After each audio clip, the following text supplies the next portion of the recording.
It's the world's fastest growing religion, Islam.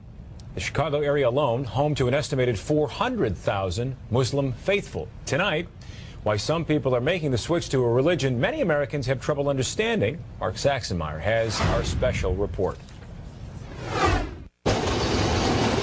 This is the story of 3 Chicagoans, all raised as Christians, all who decided to ultimately reject that religion. Internet is down. Nadira Rodriguez Muhammad grew up Catholic, but found herself constantly questioning the long-held beliefs of her family. I always felt that something was missing for me. Ian Bushner is a law student at the University of Chicago. I felt like that there wasn't a God. Whitney Nichols is a new Loyola grad who grew up in suburban Streamwood. I guess what I was really looking for was what felt most natural and most logical to me.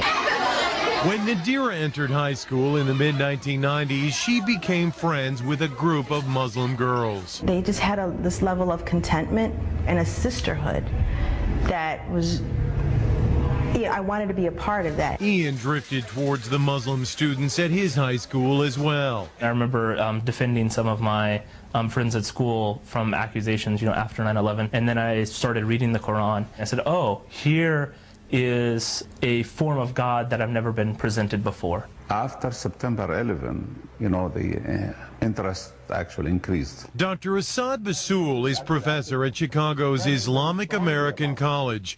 He says the tragedy 6 years ago initially prompted angry questions, but eventually many of the curious found answers to their own spiritual questions through Islam and converted. Sometimes, negative things bring positive things. In fact, according to a first-ever random sampling of American Muslims by the Pew Research Center, 21% of the nation's 2.4 million Muslims are converts to the faith. Eventually, I realized that I was looking to the Quran for advice, for direction.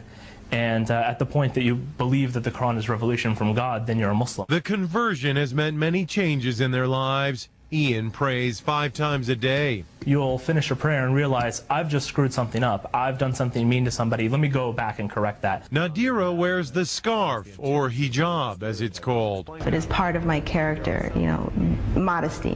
It's just part of who I am. I don't know if I'll ever be ready to wear the hijab. I've become more modest. I won't wear tank tops and I won't wear shorts. Whitney says she has had to constantly defend her new religion. My father asked me right after I converted, why do you want to be associated with these terrorists? And I'm like, this is what you see? Oh no. And we kind of have to deal with the backlash of those who have chosen to do something so horrible. But all say there is no going back. At some age, everyone must decide what they believe and live their life accordingly. I'm Mexican, I'm a female, and I chose this for myself. If you have a personal, relationship with God, whatever that may be, however that may be, then you're in a good place. Mark Saxenmeyer, Fox News, Chicago. Now, for a longer version of this story, log on to our website, myfoxchicago.com. You can find it inside Mark Saxenmeyer's blog.